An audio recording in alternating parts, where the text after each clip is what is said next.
everyone. My name is Tasneem, and I head the Client Success and Partnerships team here at FinFlex. Today I have with me James, our CFO, and Amr, our co-founder, and we're going to be talking about employee benefits. So Amr, you've managed different sizes of teams at different organizations. From a company's or from a manager's perspective, how do you get started with employee benefits? Well, employee benefits are defined obviously in a different way in every different company or different jurisdictions. So if we look at employee benefits in general, it's a group of perks or support items that goes to make employees' life easier and better. Some of it are financial, some of it are more social or not necessarily financial. It varies from a company to another, from geography and jurisdiction to another. Some of these benefits are mandated by law in certain jurisdictions, especially in the more developed economies. So when it comes to employee benefits, there is no one size fits all. The one crucial thing is companies design those benefits programs depending on what their needs and what their employees' needs are. And I think that's one of the things that you had a lot of exposure to, considering your experience, Tasneem. So you would tell us more about how HR departments manage and deploy these benefits. Well, just like anything else that you would like to introduce in your company, you will come up with a plan or come up with an idea for this plan in the beginning.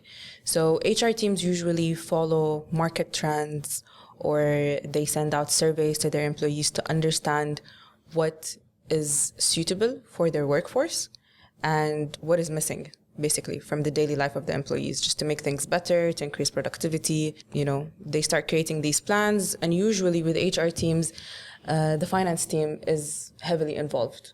So my question to you, James, here, this is a deep analysis topic. So how should HR teams come to you as finance with this plan? How do we get things started with you, the money people? Yeah, well, a good finance team will be able to help the HR team pull a business case together. And that's what it's all about, is pulling a business case together that you can put in front of the board to get sign-off. Mm-hmm. Okay, and the board will, if the case is good enough, they'll sign it off. If the business case isn't good enough, then they'll reject it. It's as simple as that. So part of the business case could be numerical. So you can be looking at the financial figures to say, does it stack up? Is there a benefit to the business that can be measured in terms of a number? And some of these are quite easy to explain, like if we get better employee retention, then we'll naturally have lower recruitment costs, onboarding costs will be lower, so you can quite easily do the maths on that. Some of the benefits will be less tangible, or they might match the HR strategic goals for the organisation. So one of the goals may be we want to have better gender parity. So getting better maternity benefits would encourage more women to stay with the organisation, therefore giving you a better chance of achieving that gender parity goal. So things like that. The actual budgeting case is really a case of getting the numbers right. And whilst a lot of the benefits are quite straightforward, because a lot of companies over-rely on Excel, things like that, we should look to use tools that support benefit calculations so that we can ensure that we actually get the numbers right. And then finance should be able to help guide HR as to how to propose some of the benefits, because finance generally have a sort of a wider view of the impact on the business. They can give some input there as well. Okay, so we're basically saying that HR teams, along with finance, they need to come up with why am I proposing this and how it's going to help the company, and at the same time having the right automation or the right tools in place for a smooth flow. Yeah. Okay, and like from a management perspective, I would say to add to that, usually what companies do is when they do the cost benefit analysis, it also comes with a full proposition of measure, deploy, and reassess the situation. No benefits are set in stone. Usually companies, whether on a larger scale or a smaller scale, they start with a small program. They measure the effect of that program, usually by taking feedback, hopefully by taking accurate feedback from their employees, which is the end beneficiary of that program. And they see the result, and then they start widening that program on a larger scale in the organization. But one of the points that you guys discussed, and I want to hammer into this from a management perspective, usually that doesn't go as smooth as it sounded now. There is always that debate that go between the finance and HR. HR always wants all the fancy stuff. finance is always saying like, well, no, go back and revise that because there is no budget for this, which has been always the stigma. But we've seen a lot of organizations, whether like international or even local organizations, deploy that successfully. So my question would be here to both of you. How do we come with that success? How do we make the two departments work like hand in hand together in that sense to come up with a good benefit program that could be deployed?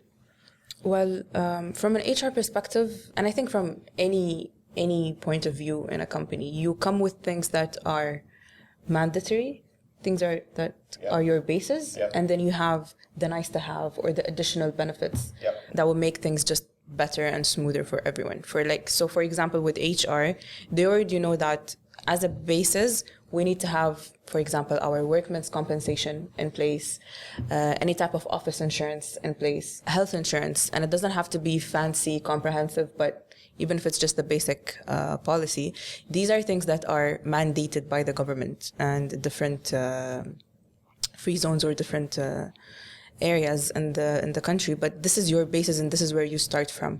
And then from there, HR would come up with different benefits that will make things better. So maybe we want to start a savings scheme or improving the financial awareness of our employees. So you're adding social benefits, we can say. But yeah, these just come in place and this is the additional. So this is where the segregation happens with HR, where they define their bases and then they define what are nice to have. Yeah. So the point you made, what you said before, Emma, about there's no budget for it. This is one of the flaws in having 12-month budgeting cycles, is that you fix a budget and then off you go.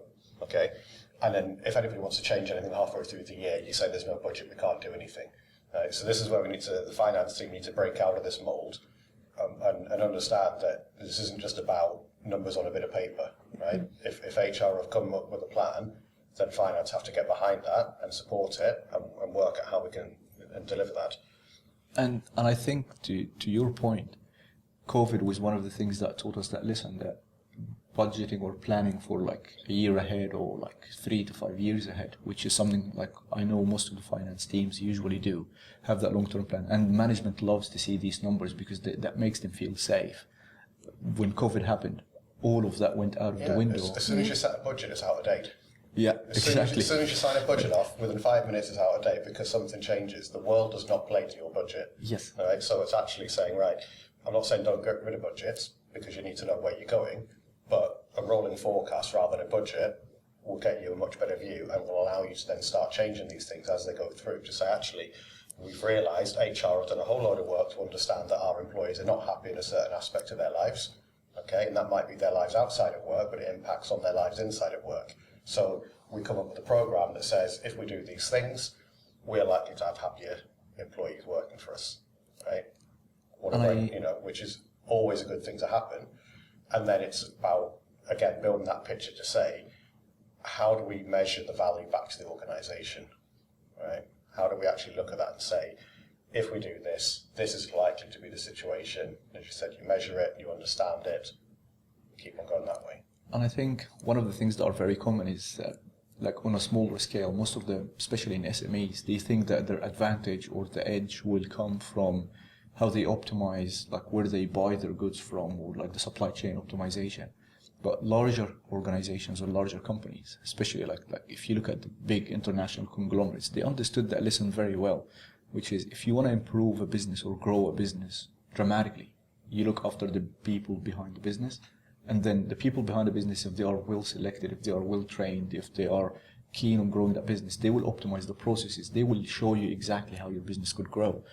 And that goes to retention of talent. One of the things that obviously it's a common theme in the UAE right now is we're trying to turn the UAE into like a global hub. So one of the points that I want to discuss is the concept of tiered benefits, because it's something that really bothers me here. Is you see a lot of companies getting that top tier benefits for the senior management, all the like gym memberships and access to like mental well-being facilities like therapy and stuff, lounges in airports. But you get to the client-facing, or what we call it, the front line, employees and they get the bare minimum, and that is something that it's in my opinion it does the business more harm than good. So I wanted to get your perspective on that, both of you, Tasneem and James. Why do companies do that in the first place? I think it's something to do with class, social classes, because I am earning more and because I have this certain lifestyle, then I need to maintain it. And being part of an organization, they need to also fulfill and complete that lifestyle that I have or that I wish to have. Personally, with a lot of HR managers that I've worked with, you see that happening so much, and it's not something that you can fight. It has to happen either way. But then certain solutions come in place. What I've seen smart HR managers, what they would do is that, okay, we will give everyone what they need, but we will play around with, let's say, the co-payment. We'll take health insurance as an example. Something that everyone wants is a very fancy network where you have all of the hospitals and the high benefits of a high limit of mental, high limit of optical and dental coverage. So HR teams come up with plans and tailor these benefits to cover all of these things, but they tweak the co-payment, for example. So like, let's say they will give a higher co-payment for senior managers and a lower co-payment for, regular earning employees. Yeah. So it's something that's there and it's difficult for people to fight, but it's how you think about it as a company to beat it. Yeah, there's definitely a bit of weak management there. I've been in organisations where I've actually had the senior management say, you're going to get this medical policy because you're senior management and you need better policies than everybody else does, which is just totally wrong. What if I'm healthy? It's just wrong. It's just, why should somebody who gets paid more have a better policy than somebody who gets paid less? Now, I get that depending on the nature of the business and what it is they're doing, is you've got to get the most appropriate benefits for people doing the right jobs, etc. But this all goes back to, if you're giving your employees or treating your employees correctly, then you're going to get more out of them anyway, right? It's going to come back to you. So even if you want to boil it down to hard and fast numbers and be very brutal about it, you can always come back to say, if we pay this now, we'll get more productivity, therefore this will be better for the business, right? But you just get some companies that are here to strip profits and just essentially just employ people for the lowest possible money they can do. I get if you're attracting talent from outside of the region and you're asking people to relocate their family, then you might have to extend benefits to the family. But that shouldn't just be applicable to high-paid senior managers. If you're attracting families from outside of the region to come and live and work here, then those benefits should be extended where needed there as well. But I don't know, I see that in a different way. I see that you're saying that they're getting benefits when you invest in their employees. I think this is the lifeline of a company or a business, regardless of what you are. If let's take a small restaurant, for example. If you pay your chef how much they need because you consider them as the core of your business, but you mistreat the front lines, people that are actually serving customers, most of the loss is not going to come from the chef or inside the kitchen. It will come from you losing your good customers because of the treatment that they will be treated. You can't expect the person, the front line, who is getting paid peanuts or not feeling comfortable enough to manage the day-to-day in pushing your business forward, because they are the ones on the front line. The more you invest in the frontline people, which usually are, unfortunately, in how economies are done, they are getting paid less. You can't compromise on those people and expect the business to move forward. You can have the most amazing cake baked ever, but if the delivery guy smudges it on the way, your customer will never be happy.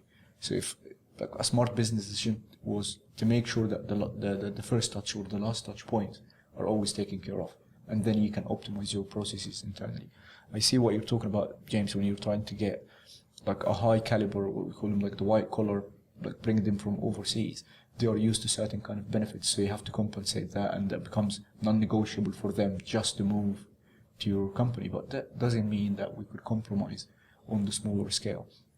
in my opinion, you treat your frontline people first better because they are the representatives of your business, regardless of what size of that business in the back office or what happens in the operations. Your client don't care about the operations. They don't care about you optimizing costs.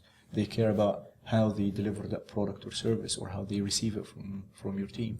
And if your delivery person, could it be a front desk, could it be a receptionist, could it be the delivery guy that delivers the food, could it be someone that is serving at a restaurant, whichever way it is, or a customer support agent on the phone, if they are not giving the good impression about the business, then there is no business behind that.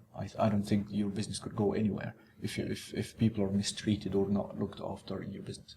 No, I think I agree with that, but how many, if we take delivery, for example, okay, there's a cost per delivery.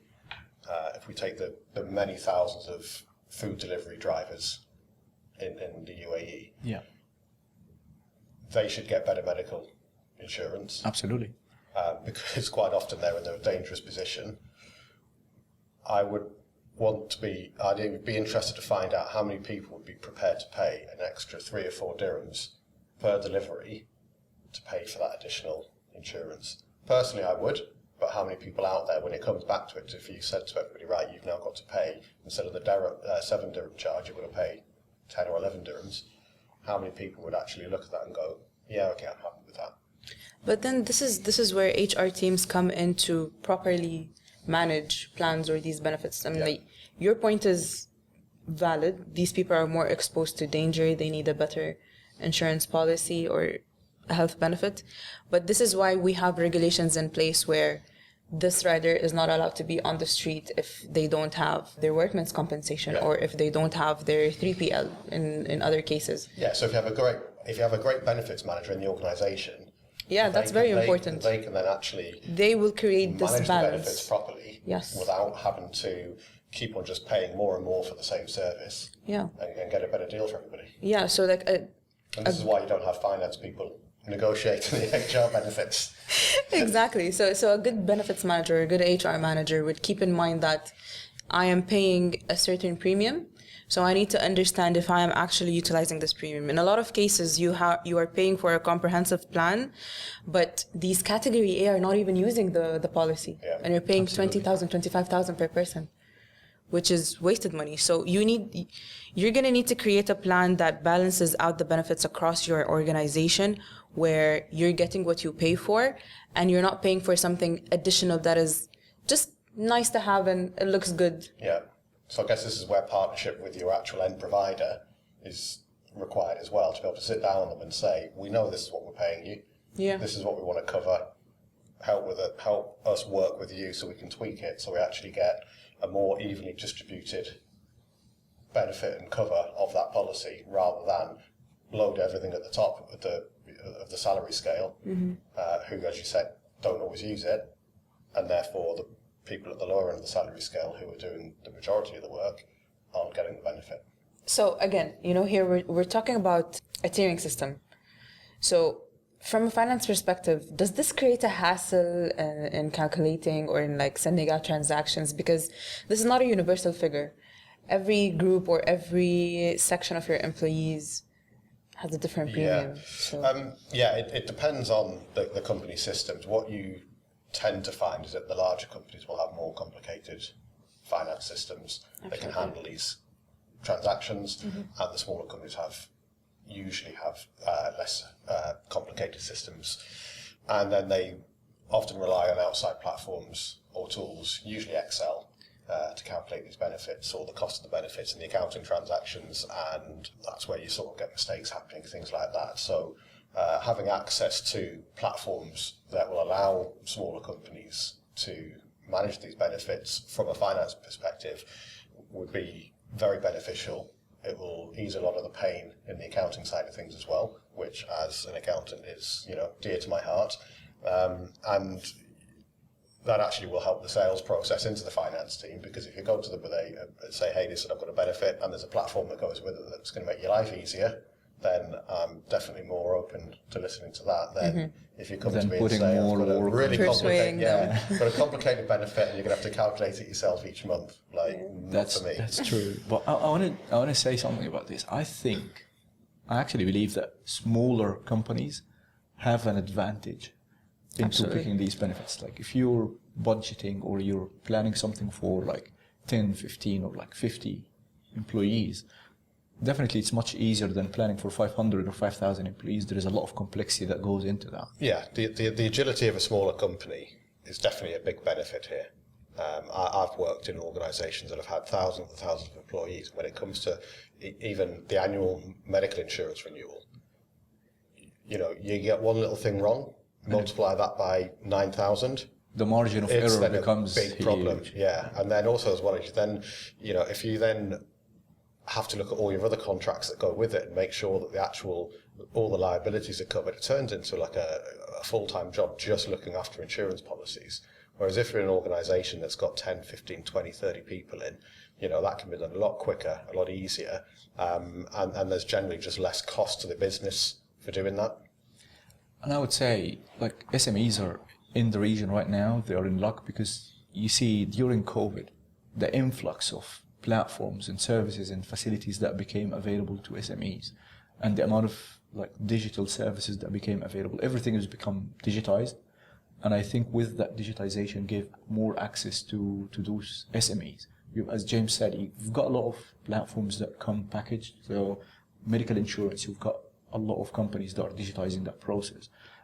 Accounting and expense management, things that were only available through large like FP&A departments or like sophisticated finance teams have now become automated through a lot of platforms and made available for like 1 or 2 person like finance or accounting team. So I think SMEs in general are more like in luck or like much easier to handle these because they can leapfrog faster than larger companies. But one of the points that you guys mentioned during your debate was awareness. God knows how many times in some of the large organizations that I worked with, there would be a company benefit that nobody knows of and nobody ever used or nobody knows that it's actually available to them. This is when you get the employee handbook and when you're onboarding and you never look at it again. Mm-hmm. So you don't know that you have this available to you, and it only appears when you start like bringing that in a conversation with HR. And I paid for this, and it'd be like, why didn't you use that service? It's available to you. So I think awareness and involvement of the team is a huge factor. You can't just expect your team to know everything or read. That's internal PR though, isn't it? That's where the benefits manager part of their role can be to keep on publicising these benefits, to Absolutely. say, listen, we're paying for this, all right, use it. Otherwise, if nobody's using it and it's been paid for, take it away. Or even worse, like sometimes you realize that these benefits are not utilized by employees because only 1 or 2 people in the whole organization is using it. Mm-hmm. And then the rest of them, for them, it's just like useless. And that comes to always ask your team, always check what are they using and what are they not. One of the things that James actually taught me that one day, he said, you switch everything off and you realize what people are using or not, because the things that are useful, people are kind of complaining and say, why did you cut that off? Mm-hmm. This is how finance teams know exactly what's working and what's not and what's being useful to the company. I think it applies to the benefits. When you're deploying something on a large scale in a company, you should always ask your employees, would that add benefit you? Would that add value to you? Would you feel more You need to always remain in conversation with your employees. 100%. All the time. 100%. And people will tell you, oh, I roll out surveys all the time. We don't get a high response rate. Well, Absolutely. People are scared of surveys.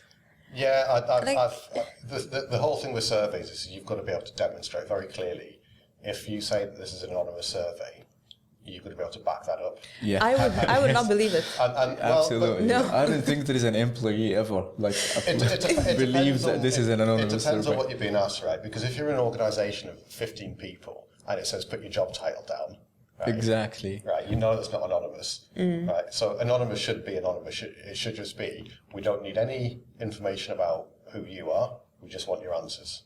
Yeah. And there are a lot of companies that would actually do that for you. Yeah. Like they'll be your benefit manager and automate the whole process, get surveys done with your employees, have workshops and listen to them in different ways. It doesn't always have to be like, I'm going to answer the survey and like get information, but you can just talk. Yeah.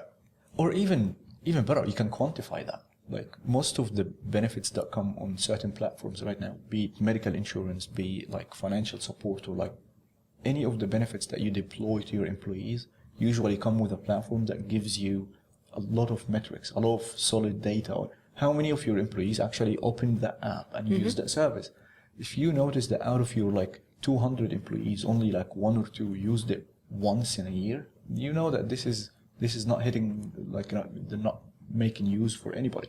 Then you start looking at this and replace it. Look at the cost of that benefit, and how can you deploy that cost to something else that is more beneficial to your employees. And I think that's where the HR is usually the first point of contact. It's the feedback that comes from employees and gets conducted to the highest level. You take that to the boardrooms if you're on a larger scale of company, or you just take that in a proposal. And even better if you can discuss that with finance, and both of you hand in hand go to the management and say, look, we've identified that we're wasting money on this, we can utilize that money in something better, which is going to reflect on our employees based on so and so and so. So that makes it much easier for companies. So then, like from a company's perspective, how are employee benefits important for you as a manager? Like you know, me and James come to you with these plans. What is the important factor that you're looking for to say, okay, this is valuable, it's important for my people, let's do it? Well, I think any manager that is looking forward to growth, or like to make sure that their business is that can grow sustainably, should always look after what matters to people. Like I personally seen during COVID, the idea of mental well-being and all of these benefits that are related to it were usually in the back seat of most of the companies, and all of a sudden it came forefront because we realized that stressed employees don't produce as much. And to be quite frank, any manager that would think remotely that any employee would worry about your company or the growth of that company more than they worry about themselves and their family, you're delusional. So all the benefits that can directly impact employees in the way they live, in the way they spend, in the way they spend time with their families, in the way they commute to work, these are the crucial things. Anything else extra could be an added benefit. But I believe that employee benefits are kind of like the firewall, the defense line for the companies in tough times. And let me explain that quickly. People have that misconception that smaller companies struggle with employee benefits because these employee benefits are only available to large international companies. And they got that backwards. Actually, the large international companies became large and international and huge and growing and dominating the market because they look after their people, and their people go out there and conquer the world. I believe that if you have a 10-person company, it's much easier for you to plan and deploy something than, as James highlighted, on larger scale companies. And if you look after your people, regardless of who you are, if you have a small restaurant, if you have a food truck, you'll always be better than the next food truck if you're treating your people better than they are treating their people. I think part of this as well is down to the culture of the business and the management Absolutely. team, because you can have a culture where all we want to do is just work people as hard as possible, squeeze as much out of them, and your staffing costs will be very low, but then your business will be short-sighted. Or you can have a culture where you actually want to look after people, and I've said a number of times today, you'll get that benefit back. 100%. You know, apart from it being just a nice thing to do, you'll get it back in terms of productivity and output. So 100%. And I think if businesses compete only on financial efficiency or like cutting costs, that's a race to zero. Like you're actually racing down on like lowering the cost. You're only worried about what all the companies call it, the bottom line. But what nobody talks about is like that has a race to zero. Why don't you think about pushing the ceiling of the top line? Why are you not growth of the business, expansion of the business, higher sales volumes or like higher revenue volumes because you grow the business? There is no ceiling to that. You can continue to grow that business for as much as you want it to, while like you care after your people or you look after them, and they will be your partners in that success. That's the way that every business, regardless of small size or large size, should be looking at. Should be looking at pushing your top line instead of just like worrying about your expenses and lowering your costs. And that's a lost cause in my opinion. So we've covered a lot of important points about employee benefits today. And really, thank you, James and Amr, for your valuable input. The main takeaways from today would be for our listeners is that, employee benefits are something that are essential for your business and not to be considered as a cost. HR and finance should always come prepared with a plan, with the right tools to make the working environment a better place for the employees. And it's on management really to make sure that these benefits are distributed evenly across the workforce or the organization overall. And that brings an end for our conversation today. Thanks for listening.